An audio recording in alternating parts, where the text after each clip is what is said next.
5 ஆண்டு காலம் கொள்ளையடிப்பதே குறிக்கோளாக கொண்ட ஒரே ஆட்சி திமுக ஆட்சி. வேற என்ன செஞ்சீங்க நாட்டு மக்களுக்கு? பல முறை சட்டமன்றத்தில் எச்சரிக்கை விட்டேன். 2 நாளைக்கு முன்பு சட்டமன்ற நிகழ்ச்சி 2.5 மணி நேரம் பேசினேன்.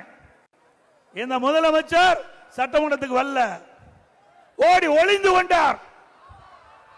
திறமை தில்லு திராணி தெம்பு இருந்தா நான் கேட்கிற கேள்விக்கு பதில் சொல்லிட முடியாது. சரக்கில்லாத மனிதர், பொம்மை முதலமைச்சர், திறமையற்ற முதலமைச்சர். இவர் முதலமைச்சர் ஆன காரணத்தினால்தான் இன்றைக்கு தமிழகம் இன்றைக்கு தலை குனிகின்ற நிலைக்கு ஏற்பட்டு விட்டது. தலை நிமிரல, தலை தொங்கி போச்சு.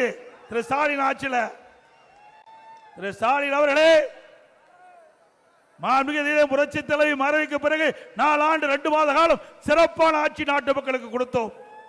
எவ்வளவு பிரச்சனை நீங்கள் உருவாக்கி தந்தீர்கள், எங்களுடைய அரசுக்கு எவ்வளவு இடையூறு செய்தீர்கள், அத்தனையும் மக்களுடைய துணை கொண்டு, கழக நிர்வாகிகள் துணை கொண்டு அதை தவிடுபடி ஆக்கி சிறப்பான ஆட்சி கொடுத்த அரசாங்கம் அதிமுக அரசாங்கம்.